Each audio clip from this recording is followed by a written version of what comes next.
So CNN wants to, I guess, show outrage. They're showing some sympathy for Palestinians after whitewashing the genocide under Joe Biden for 15 months. Okay. Now, why are we talking about this? Because recently Trump made this statement about Egypt and Jordan to take the remnants of the people in Gaza into those countries. And in turn, I guess finally removing the people of Gaza from their lands fully. You don't have to believe me. You could hear it for yourself, but hold on. Let's see CNN actually try to show that it cares. Where was this like 15 months ago? Anybody know?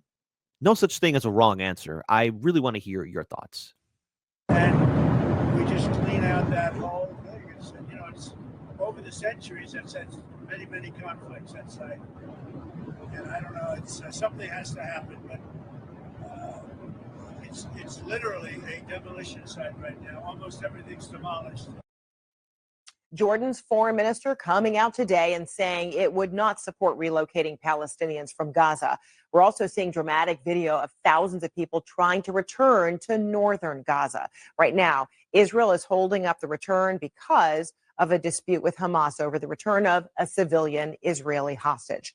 Joining us right now is Arwa Damon. She is the president of International Network for Aid, Relief, and Assistance. She is also a former senior CNN international correspondent. Arwa, great to see you. All right, so first off, your thoughts on the president saying he thought more than 1 million people would be moved out of Gaza. Okay, look. A lot can be said about Trump. Now he's president. He's in charge. What's happening in Gaza, what's happening in Ukraine, what's happening over the whole world lands at his doorstep. But CNN and everyone in the Vote Blue, no matter whose sphere, it's so good to see all of you again showing that outrage and sympathy. I recently got a text message from a few of my colleagues, in regards towards the protests that are happening, especially here in Chicago for the people in Gaza, and also in regards towards ICE detaining migrants. And, I have yet to muster up the steel will to even cover one of those protests, because the one thing that's going to play in my mind, and maybe I might accidentally blurt out, where were all of you 4 years ago? Where was all of this 4 years ago? Where was this even 15 months ago? Because there was only a handful of dauntless few individuals, activists, organizers, independent media that were really speaking out about what's happening in Gaza and also the migration crisis here in the USA. Now we're seeing the performance art happen again. And this is what's going to siphon out any real attempt for real change. Now, of course, Donald Trump saying, remove the people, put them in Egypt and Jordan. That's him just blurring things out. That's what Trump does. Now, could that very well happen after 15 months of quote unquote bleeding heart liberals saying that Biden's doing the best he can, even though his administration knew that Israel was dropping bombs on hospitals, community centers, universities, schools, residential homes, small businesses, all that kind of stuff. And of course, crisis in Lebanon, Syria, back and forth between Iran and Israel. Where was this outrage then? The whole Democrats accountable. And anytime Democrats were confronted, they were told to shut up. The activists, the people who had the courage to at least say, hey, there's a genocide taking place. Can't you call for a ceasefire? And last I checked, we are a global superpower. Last I checked, we have the power, as a global superpower to, put our weight on things. Biden chose not to. With this operation. I mean, one really needs to understand just how terrifying this is for Palestinians to hear. I was chatting shortly there afterwards with a friend of mine, and she was saying, you need to recognize that the only thing that people especially in Gaza, have to hold on to right now is the land. The only sort of win they have, although you can't really call it a win, is that they still kept the land. And this is why you see those crowds just waiting to be able to move from the south to the north, because if they're going home, even if home is rubble, at least they are still holding on to that. And what this statement by President Trump has done is just send ripples of fear that history is repeating itself. Many people say that they are terrified that they are going to go through what their grandparents and great-grandparents went through back in 1948, the Nakba, the great catastrophe when Palestinians were forcibly displaced during the creation of the state of Israel, only to realize that they weren't ever going to be granted the right of return and were effectively going to become forever refugees. And these are stories that, are passed down through generations that, the generation that's alive today would hear, but never would really think could happen to them. Wait, we're rewinding that. Did I hear that properly? To realize that they weren't ever going to be granted the right of return and were effectively going to become forever refugees. And these are stories that, are passed down through generations that, the generation that's alive today would hear, but never would really think could happen to them. So is she implying that the people who live in Gaza, the older generations telling the younger generations, hey, heads up, this is going to happen, and that younger generation is living in the same standard situation that the older generations is? No, I think everybody knew in Gaza and in the West Bank what's going to happen to them, and that they're all preparing for the eventuality for it to happen. Like, they know. They don't know when it's going to happen, but did I hear that correctly? Wake up, everybody. Wake up. Did everybody hear that? Because I know I heard it. Perhaps I'm wrong, and that's why I have you, my audience, to correct me. A little bit rewinding. Still holding on to that. And what this statement by President Trump has done is just send ripples of fear that history is repeating itself. Many people say that they are terrified that they are going to go through what their grandparents and great-grandparents went through back in 1948, the Nakba, the great catastrophe when Palestinians were forcibly displaced during the creation of the state of Israel, only to realize that they weren't ever going to be granted the right of return and were effectively going to become forever refugees. And these are stories that... So I heard that correctly, as did all of you, on CNN. I mean, CNN, you are a multi-billion-dollar news agency. I mean, I know that you have done some reporting in Gaza. You have done so throughout the decades since I've been alive. And yes, those stories are shared with each generation. They know that it's going to happen. They know. They don't know when it's going to happen, but it will happen. It is inevitable that there's going to be another conflict very soon. And all what this conflict, these last 15 months did is lay the foundations for the next war, because that's what's going to happen. But to state that the younger generation, younger people, didn't see this coming, or were told this story and didn't believe that would happen. No, they knew. They all knew. It's passed down because every generation has gone through it. Yet this is a number one news source. I mean, it's good to see them showing their compassionate side, maybe, but it's 15 months too late, CNN. That, are passed down through generations that, the generation that's alive today would hear, but never would really think could happen to them. And now it is happening to them. The fear that is going to be happening to them is something that is so palpable that it is almost paralyzing many of them. Yes, and hold on. Here, Javier says, please watch us on CNN. We're nice now. They're nice now. Now, I'm sorry I had to put you guys through that, listening to that odd form of compassion from CNN. I mean, hell, better late than never, I say. The protesters, good to see you after 4 years. I'm looking forward to seeing all your parades when I get the backbone forged together so I don't have to, snap at anyone, because I'm wondering, like, okay, where were you? Where were you? Where were you? Where were you when all of this was going down under a Democrat administration? Where were you? I want to play this video from Caitlin Johnstone, who's done phenomenal work. Trump reveals plan for the ethnic cleansing of Gaza.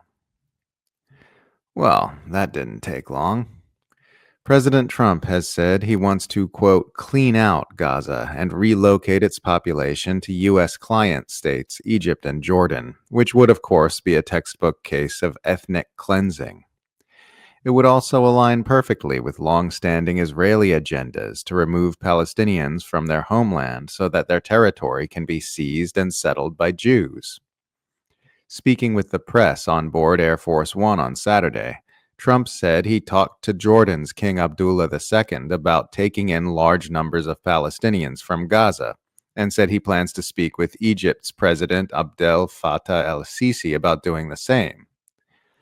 I'd like Egypt to take people, and I'd like Jordan to take people, Trump told reporters, saying the Gaza Strip is a real mess and literally a demolition site.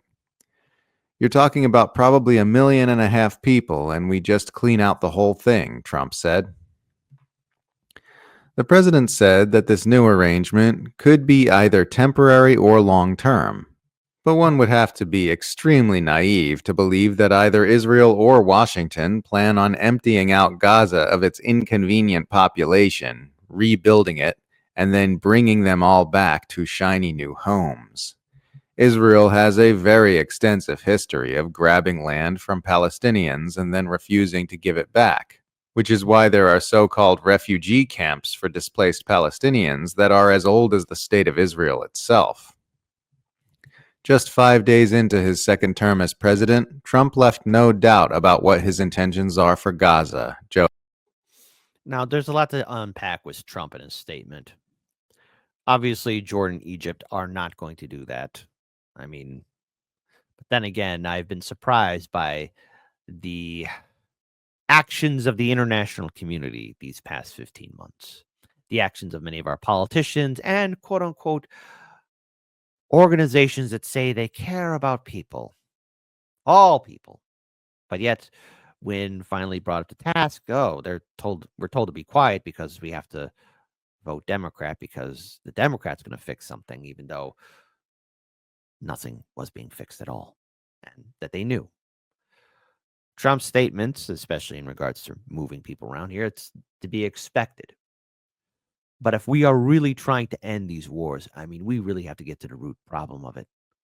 And that is the unchecked corruption and influence, especially from lobby groups and organizations, but also for the fact that we, the American people, aren't informed about the overall history in that region. We're just eating up the gruel and the slop from mainstream media. And all the while this is happening, we ask ourselves, how come there's always conflict? How come there's always conflict? It's because there's never a resolution for peace. Peace, unfortunately, in the liberal nightmare we are in, is bad for business. Luria wrote for Consortium News on Trump's comments, adding, he tried to present what he was saying as humanitarian concern, but only the most ill-informed person about Gaza would not see that he is talking about committing the crime of forcibly relocating a population. Trump supporters will no doubt defend his stated plans as a compassionate effort to rescue Palestinians from unfortunate circumstances, because Trump supporters are chowder-brained bootlickers who would defend literally anything their president did. I have to counter this. I've met my fair share of Trump supporters, and there's a lot who I've talked to who don't like what's happening in Gaza and the Middle East. Okay. You can't just paint everyone in one bad, image. It's more complex than that. And I would even say that about anyone across the political spectrum. I think for the most part, many Americans are just still hypnotized in voting for Team Red or Team Blue. No, I've seen a lot of Trump supporters speak out against this, calling for peace, calling to do this. But again, my counter to anyone that votes Democrat or Republican is you will never get what you want from a Democrat politician or a Republican politician. They use people as pawns or pieces on their board game. So, no, it's not every single person. I'm not going to have that. It's more complex than that. We are all complicated individuals. Now, are there diehard sycophants? Absolutely. And that's how I would word it. The more diehard sycophants who are loyal to a politician or president or political party. And to that, there's a lot of that in this country. There is. But 50% of this population, of the U.S. population, identifies itself as independent. And we have to start awakening ourselves and, more importantly, engaging with others. Social media is a great tool, but my goodness, are we all in our own bubbles and safe space? That's my counter to that. Other than that, it was a very good video. Let's continue on. But make no mistake, this is the advancement of an agenda to end the existence of the Palestinian people in their historic homeland and would fulfill the darkest desires of the most depraved political factions in Israel. Mere days after the Hamas attack on October 7th, 2023, Israel's intelligence ministry produced a document proposing the removal of Gaza's population to Egypt's Sinai Peninsula. At around the same time, an Israeli think tank called the Mizgav Institute for National Security and Zionist Strategy published a paper arguing that there is at the moment a unique and rare opportunity to evacuate the whole Gaza Strip in coordination with the Egyptian government. Since A few of my viewing audience right here. Jenny Lynn says Trump could take a position on Monday and then the opposite position on Tuesday. The cult types would applaud both. Absolutely. And that's a thing to expect from Trump. He will flippity flop, flop, flop the whole time around. And in this segment here, especially in regards to the think tanks, we all know how they operate. A think tank. A think tank. Horrible name for something that's pretty stupid. You know for a fact that there's going to be some politicians, both Democrat and Republican, that will take that money or take those ideas from that think tank, and say, hey, let's implement it. So there is the actual real horror of it actually being followed through on. Just when we thought the war was over, they hit the restart button one more time. that time, both the Israeli government and the Israeli media have gotten much less shy about saying that ethnic cleansing is the plan for Gaza. A few weeks ago, multiple far-right Knesset members wrote a letter to Israeli Defense Minister Israel Katz demanding the complete cleansing of northern Gaza using siege warfare and attacks on civilians to drive the population out of the area. In November of last year, former Israeli Defense Minister Moshe Yaalon stated unequivocally that Israel was indeed in the process of ethnically cleansing Gaza. In October, the Israeli outlet Haaretz published an editorial titled, "If it looks like ethnic cleansing, it probably is." It is. 15 months. Men, women, children suffering from military attacks, starvation, disease, and let's not forget the reporters and doctors, volunteers there to help the people that were also attacked. Just a quick reminder, folks. A lot of those people who were there, like journalists, also died. Condolences to their families, but knowing how history plays, and knowing how the world keeps on going on and what the world did, its own actions in regards to what happened in Gaza, it's abundantly clear. It's very clear. We are going to see this again happen very soon. Maybe in 6 months, maybe a year, but we're going to go right back to talking about the crisis in Gaza. 80%, or I think most of Gaza now, is a moonscape. I have no idea how many of these refugees will be able to restart their lives. And folks, the death toll is much higher than 44 or 50,000. We have yet to know the full numbers. One narrative Israel and its apologists like to push is that this forced mass displacement would be voluntary migration, which is ridiculous nonsense. Obviously, if you make a place completely uninhabitable and refuse to rush massive amounts of aid to them so that they can live, you are forcing them to relocate as surely as if you'd forced them at gunpoint. Giving people the choice to relocate or starve is not giving them a choice at all. Israel's plan for Gaza, once its ethnic cleansing agenda is complete, is of course to begin building Jewish settlements there. Last year, Israeli forces sparked a minor controversy by sneaking extremist settlement movement leader Daniela Weiss into northern Gaza so that she could scout the land for future use. Back in April, a Knesset member named Limor Son Harmelech stated on Israeli television that there are secret plans within the Israeli government to settle Gaza after military operations are complete.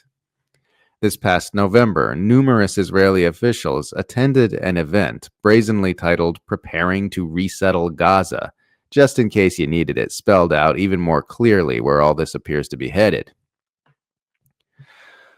Trump's comments help illuminate what he meant when he gushed about all the wonderful things that could be done with Gaza when speaking to the press the other day. Mm-hmm. Brace yourself. This is typical Trump stuff and to be expected.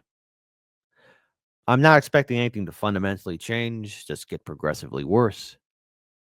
But if you get angry easily, listen. Gaza's interesting. It's a phenomenal location, he said on Monday. On the sea, the best weather, everything's good. Some beautiful things can be done with it. It's very interesting. Some fantastic things can be done with it. It remains to be seen if Jordan and Egypt can be bribed or coerced into participating in the empire's ethnic cleansing plans for Gaza. But either way, the last word I would use to describe those plans is fantastic. Shout out to Caitlin Johnstone. She does phenomenal work. Can Jordan and Egypt be bribed? Of course, it's human nature 101. We've seen nations turn a blind eye to everything. I mean, last year, 15 months, we know very well how other countries will act and respond. The guns are technically silent for now. Technically. I'm saying technically. And someone has an itchy trigger finger, of course. That's always bound to happen. People are going back to their homes. And for that, good. But what are they going home to? Destruction. The arduous task to restart. And rage and anger, sadness. These emotions are still high. Yet all the while, the people who have nothing, those who have absolute power, are making decisions for them without their consent. But we cannot forget those that told all of us to be quiet when we were speaking out, when we were being censored and suppressed.